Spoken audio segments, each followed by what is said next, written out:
Beberapa saat lagi Anda akan mendengarkan Ruang Kita.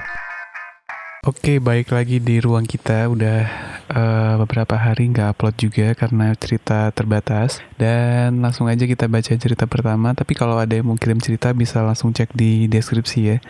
Itu ntar ada beberapa Gmail dan juga sosmed kita official. Oke, kita baca cerita pertama. Rada kayak cerpen sih pas dibaca sekilas, cuman ayo kita baca dulu aja. Di sudut meja kerja, aku memperhatikan rekan-rekan baruku. Suara kendaraan berlalu lalang menghiasi suara perbincangan rekan-rekan baruku. Di sudut meja kerja, aku hanya bisa menjadi pengamat. Tak sedikit pun berani nimbrung atau berkata. Takut salah kata dan takut menyakiti hati. Aku tergolong orang yang sangat sulit menerima kehadiran manusia baru dalam kehidupan. Susah rasa tubuh ini beradaptasi. Rasa takut selalu membayangi. Sudah terpahat dalam otakku bahwa setiap manusia selalu memakai topeng saat melakukan first impression. Jadi mungkin saja jika aku salah kata atau menyakiti hati, mereka tak akan langsung bereaksi. Hal ini membuatku kehilangan percaya diri untuk ikut berbincang. Mungkin sekitarku saat itu sedang ramai dengan rekan-rekan baruku yang berbincang. Namun dalam diri ini terdapat keheningan yang melayangkan lamunanku menuju ingatan beberapa tahun lalu kala aku masih seorang bocah nakal. Ingatan ini diawali saat aku dan teman-teman sepermainan ikut ibu, bunda, atau mama kita yang sedang mengadakan arisan. Saat itu, selayaknya anak kecil yang tidak tahu bahwa pasir adalah toiletnya para kucing, aku dan teman-temanku bermain pasir tanpa takut terkena ranjau darat yang berupa tahi itu. Di sana juga ikut bermain seorang anak yang dikenal sangat nakal di sekitar rumahku. Dia ikut bermain pasir dan tiba-tiba dengan kejahilannya, ia melemparkan pasir ke arahku. Aku pun berlumuran pasir. Jumlah pasir itu sangat banyak dan karena kecil-kecil, pasir-pasir tersebut sampai masuk ke dalam pakaianku. Aku yang saat itu baru saja mandi merasa jengkel. Mungkin menurut anak tersebut dia sedang bercanda, namun aku tidak bisa menutupi kekesalanku yang dilempari pasir dengan jumlah yang banyak. Aku pun membalas lemparannya hanya dengan satu benda. Ya, menurutku saat itu adalah hal yang adil. Karena yang dia lempar adalah benda yang banyak, sedangkan aku melempar hanya satu benda. Namun benda yang kulempar adalah batu bata yang tepat mengenai kepalanya. Darah bercucuran dari kepalanya. Aku yang masih kecil pun kebingungan dengan apa yang terjadi. Orang tua anak itu pun marah kepada orang tuaku dan orang tuaku pun dituntut ganti rugi. Aku yang saat itu tak mengerti hanya berkata bahwa aku hanya membela diri karena anak itu yang terlebih dahulu melemparkan pasir ke arahku. Namun tetap saja aku yang disalahkan karena aku tidak terluka. Waktu pun berjalan. Aku memulai membuka lembaran baru dan bertemu teman-teman baru saat memasuki taman kanak-kanak. Postur tubuhku saat itu kecil, putih, dan sipit. Membuatku menjadi sasaran kejahilan salah satu murid di sana yang disebut oleh para orang tua murid anak-anak tersebut paling nakal di sekolah. Sebut saja nama dia adalah Dino. Saat itu aku sedang bermain bersama teman kelasku. Kalau tidak salah, bermain permainan besi yang berputar-putar yang biasanya ada di taman kanak-kanak. Lalu Dino datang dan mendorongku hingga jatuh. Badan si Dino memang lebih besar dari anak-anak TK di sekolahku. Aku yang tidak terima langsung masuk ke kelas dan mencari pensil. Setelah menemukan dan mengambil sebuah pensil, aku mendatangi Dino yang sedang asyik bermain permainan besi yang berputar-putar itu yang berhasil dia rebut dariku dengan cara mendorongku. Aku menariknya keluar namun Dino tidak langsung jatuh. Dia jatuh saat aku menusukkan pensil yang kuambil ke kepalanya. Aku yang terbawa emosi karena diperlakukan seenaknya oleh Dino pun terus menusuk-nusuk kepalanya dengan pensil sampai akhirnya aku dan Dino dipisahkan oleh seorang guru. Beruntung saat itu pensil yang kutemukan tidak runcing. Dan tenaga anak kecil tidak bisa membolongi kepala orang. Aku sangat bersyukur jika itu tidak terjadi maka mungkin aku akan membuat sebuah masalah yang besar. Setelah kejadian itu aku dicap sebagai anak yang nakal. Namun dalam pembelaanku, aku hanya melakukan pembalasan atas penindasan yang aku rasakan. Tapi tetap saja cap anak nakal tersebut terus menempel pada diriku. Hal itu pun didukung oleh diriku yang memiliki dua unyeng-unyeng atau pusaran kepala atau pusaran rambut. Menurut kepercayaan bahwa anak yang unyeng-unyengnya dua adalah anak yang nakal. Pernah suatu hari ada anak cewek yang sangat nakal dan dari rumor yang beredar, di kelas bahwa anak tersebut memiliki 3 unyeng-unyeng yang membuat dia sangat nakal. Mungkin semakin banyak unyeng-unyeng semakin nakal ya. Selang beberapa waktu aku memasuki sekolah dasar yang dikelola oleh yayasan yang sama dengan TK yang kumasuki sebelumnya. Cap nakal yang melekat padaku tidak hilang. Hal ini membuatku hanya memiliki sedikit teman. Teman-temanku menjauhiku karena takut padaku. Meskipun aku hebat dalam bidang akademik, pada bidang sosial aku tidak bisa berbuat banyak.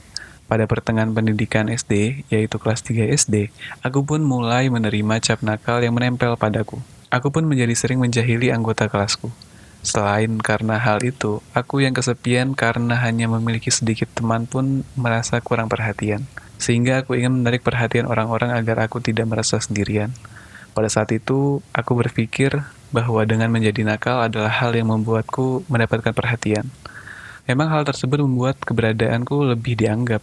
Namun, seperti bumerang yang berbalik ke arahku, teman-temanku pun makin menjauhiku karena kenakalanku.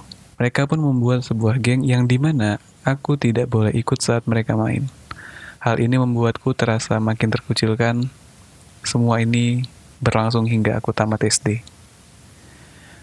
Dan itu adalah cerita dari teman kita, teman pendengar ruang kita, yang jadi satu-satunya karena emang stok cerita lagi habis, nggak tahu kapan mau record lagi karena ceritanya belum ada, tapi ntar kita coba promosikan lagi kalau teman-teman yang dengerin mungkin ada yang pengen dengerin kayak gini lagi, pengen tetap lanjut, pengen berbagi, yuk bisa langsung aja cerita di ruang kita. Oke, jadi di ingatan yang pertamanya tuh dia sempat ikut ibunya, ikut arisan, ikut bundanya, terus main sama anak-anak lain yang kebetulan ada pasirnya. Dan di sana mereka bermain pasir hingga akhirnya salah satu anak melemparkan dia pasir padahal posisinya udah bersih, udah mandi. Jadi pasti lengket banget, tapi yang jadi masalah adalah kalau dia udah mandi, dia udah bersih, dia ngapain main pasir lagi. Ya meskipun paling cuma tangan doang sih ya yang kotor sama kaki kali. Ya anak kecil namanya juga jadi nggak masalah. Terus juga yang jadi problem adalah ketika dia dilemparin pasir terus dia membalasnya dengan batu bata itu cukup psikopat sih ya. Itu cukup seram dan bahkan sampai darahnya bercucuran. Kesalahan yang dia perbuat tuh ada alasan sebelumnya, jadi nggak tiba-tiba dia ngelemparin, tapi itu adalah wujud defensifnya dia, wujud reaksinya dia atas hal yang dia terima oleh si anak kecil yang lempar dia pasir tadi. Tapi untungnya itu nggak sampai jadi masalah, nggak diceritain seberapa parah darahnya mengucur ya, tapi yang jelas itu serem. Terus juga sempat ada masalah juga di masa taman kanak-kanaknya. Dia didorong oleh seorang anak kecil yang badannya cukup besar dan kata orang-orang tua para murid juga dia cukup nakal anaknya. Jadi mungkin ada yang bilang jangan main sama dia yang ntar gini. Mungkin. Nah, sampai akhirnya dia pun harus berhadapan dengan dia dan didorong. Baik lagi gara-gara dijailin atau ini dikasarin ya, ini kayak apa ya, pembulian gak sih jatuhnya. Terus dia akhirnya nggak terima, dia ngambil pensil dan itu nusuk-nusuk kepalanya itu cukup serem ya. Itu bacainnya kayak aduh ngilu banget gitu ya. Untungnya nggak tajam, itu kalau tajam gila sih bang, jangan dibayangin. Untungnya nggak tajam, dia juga bilang ini bahaya loh. Untungnya dia tuh masih punya kesadaran di sini. Dia bilang untungnya tidak tajam. Bayangin kalau dia bilang seandainya pensil saat itu sedang tajam, berarti kan kita ada pendengar yang berpotensi menjadi psikopat gitu ya. Tapi ini adalah masa lalunya. Semua orang juga punya masa lalu yang cukup kelam. Atau mungkin ada teman-teman yang punya cerita kayak gini juga. Terus juga gara-gara hal itu dia akhirnya dicap nakal oleh teman-temannya. Jadi agak sedikit dijauhin. Terus pas masa SD juga dia melakukan hal yang sama. Dia makin dicap nakal pas kelas 3 SD. Terus mulai saat itu karena dijauhin teman-temannya, dia akhirnya mencoba menarik perhatian teman-temannya dengan cara menjahilinya. Dan it's work menurut dia. Dia dapat perhatian. Tapi di sisi lain justru dalam konteks pertemanan dia makin dijauhin. Bahkan diceritakan bahwa sampai ada satu geng yang dimana tidak terdapat dianya. Jadi ibaratnya kalian sekarang mungkin yang lagi kuliah, lagi sekolah, kayak kalian tuh dikucilkan dari satu kelas, kayak ada grup WhatsApp yang kalian tidak ada di dalamnya. Itu rasanya pasti sakit sih. atau nyebelin deh minimal. Dan ada hal yang unik juga ya. Menurut kepercayaan katanya tuh buat anak-anak yang punya 2 unyeng-unyeng atau garis rambut gitu ya, arah garis rambut gitu, itu identik dengan anak yang cukup nakal. Jadi kebetulan dia juga punya 2.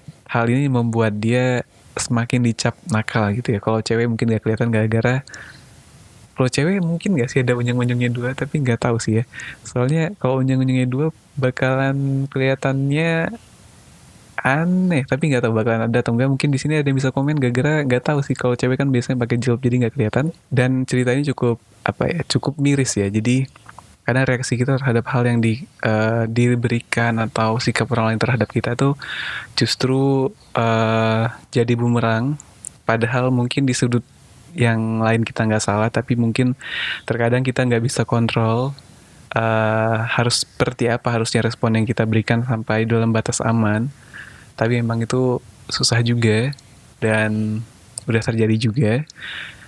Yang menjadi menarik adalah atau menjadi highlight harusnya tentang bagaimana dia melewati masa-masa SD-nya.